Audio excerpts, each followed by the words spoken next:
ये सौरमंडल के बारे में बताया था कि सौरमंडल में सबसे कौन पे सन इधर क्या था, सन था।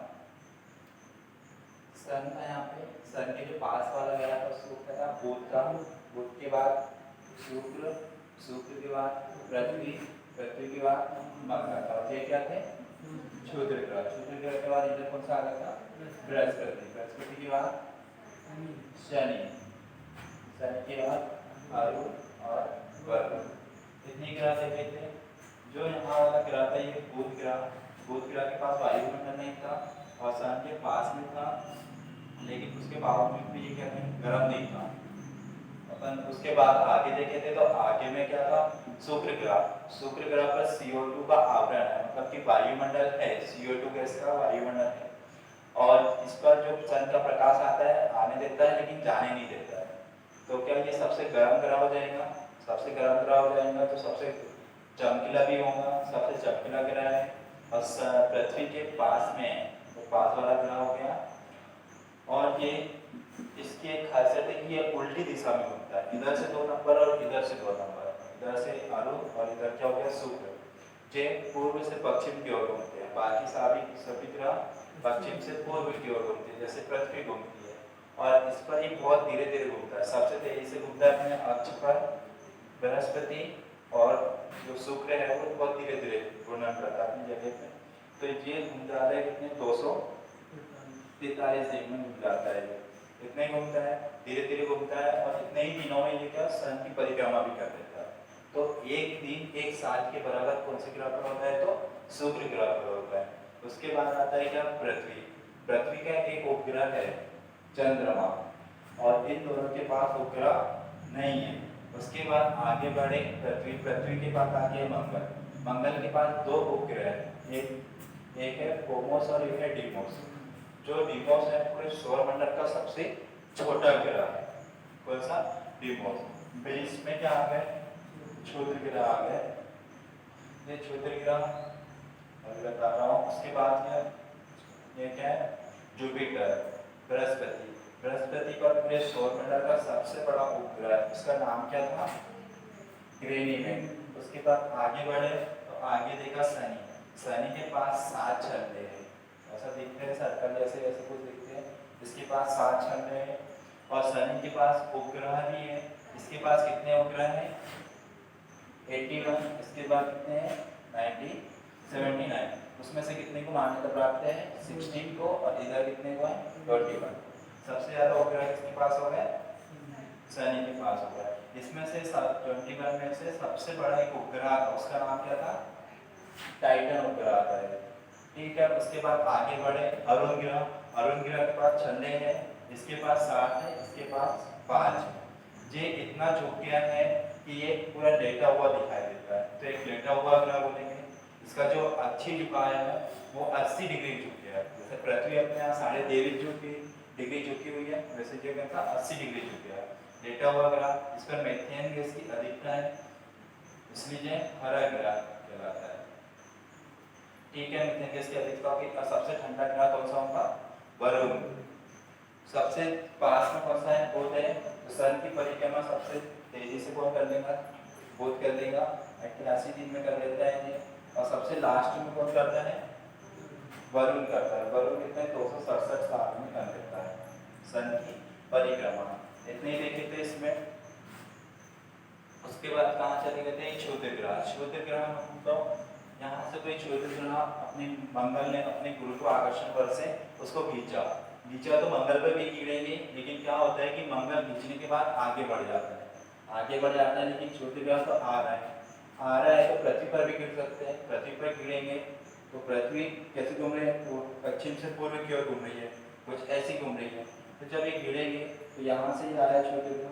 ये तो अगर इस डायरेक्शन में गिर सकता है, पृथ्वी जिस डायरेक्शन में घूम रही है, तो इसको बोलेंगे क्या, उल्का पिंड।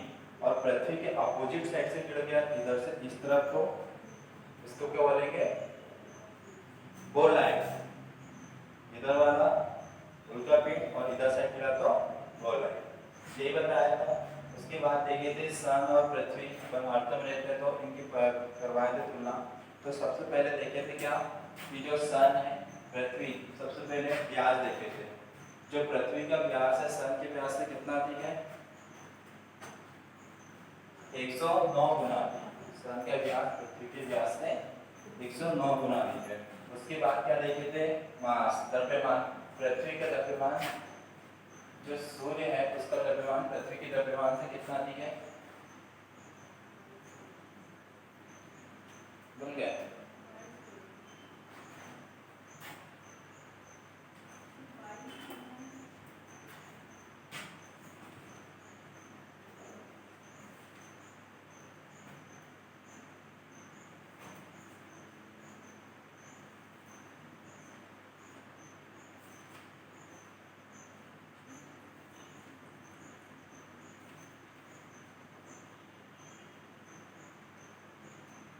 कितने गुना अधिक है?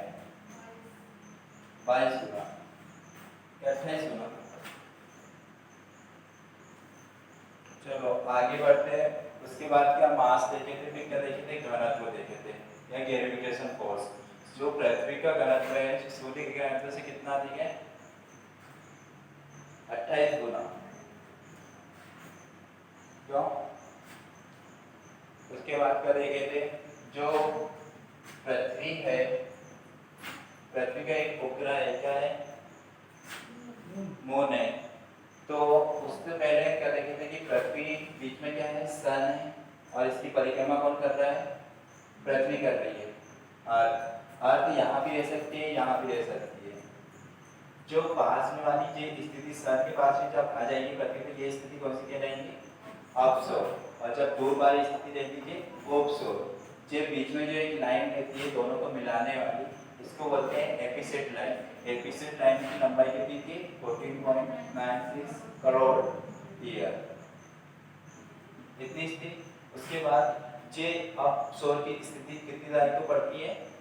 3 जनवरी को। और ओपसोर की स्थिति 4 जुलाई को। ठीक है।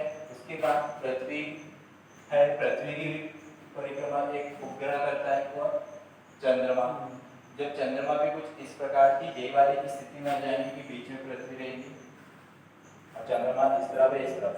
तो जब चंद्रमा पृथ्वी के पास में है तो ये क्या कहलाएगा? अपभू। और चंद्रमा जब पृथ्वी से दूर है तो ये उपभू, ये कहलाएगा। ऐसा बताया था। उसके बाद क्या? पृथ्वी जब चंद्रमा का सूर्य ग्रह बताया था, यहाँ पे सन हो गया, सन के बाद में यहाँ पे पृथ्वी हो गई, अर्थ, और यहाँ पे हो गया मून। तो इस स्थिति में क्या पड़ेगा? ये स्थिति क्या की है? पूर्णिमा की है। और इसमें कहा पृथ्वी बीच में आ गई है, तो कौन सा ग्रहण होगा ये? चंद्र ग्रहण होगा।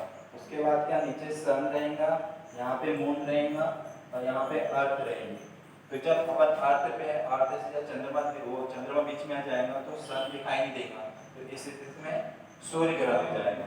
तो चंद्र ग्रहण जब सन और मून के बीच में अर्थ आ जाती है तो चंद्र ग्रहण हो जाता है। और सूर्य ग्रहण जब पृथ्वी और सूर्य के बीच में क्या जाता है? चंद्रमा, तो चंद्र ग्रहण हो जाता है। उसके बाद क्या देखे थे? यही बताया था। चंद्रमा को पकड़े थे। उसके बाद चंद्रमा को क्या देखे थे कि चंद्रमा में जो उर्दू में बोला जाता है, चंद्रमा को क्या बोला जाता है? महताब। और उर्दू में चंद्रमा की रोशनी को नूर बोलते हैं, है ना? नूर बोलते हैं। उसके बाद आगे बढ़े तो चंद्रमा का अध्ययन क्या कहलाता है? सेलेनोलॉजी। चंद्रमा की जो मिट्टी है उसका अध्ययन करेंगे तो सेलेनोलॉजी कहलाएगा। ठीक है। चंद्रमा और पृथ्वी के बीच की एवरेज डिस्टेंस कितनी मानी थी? 3,84,000 इतनी पृथ्वी और चंद्रमा के बीच की दूरी थी। ये बताया था। सन 1969 में अपोलो 11 से नासा ने कौन से वैज्ञानिक को भेजे थे? 2 वैज्ञानिक थे। एक नील आर्मस्ट्रॉन्ग, चंद्रमा पर पहला कदम रखने वाला नील आर्मस्ट्रॉन्ग। सेकंड क्या था? एडमिन एंडरली। ठीक है। जे जहाँ पे उतरे थे उस जगह का नाम क्या था? शांति का सागर। जहाँ पे ये उतरे थे जगह का नाम शांति का सागर था। ये इसको मतलब यहाँ पे बहुत बड़ा मैदान है। इस मैदान का नाम क्या था? मारियाना का मैदान। ये बताया था, मारियाना का मैदान। इस तरह उसके बाद ये बताया था यूपी जो पूर्णिमा की स्थिति होती है वैसी कुछ स्थिति रहती है युति की युति की, चंद्रमा और शनि के बीच में रहेगा। यही सब बताया तब बताया था। उसके बाद क्या ट्रोपोलॉजी चालू करती है, इतने कहते हैं।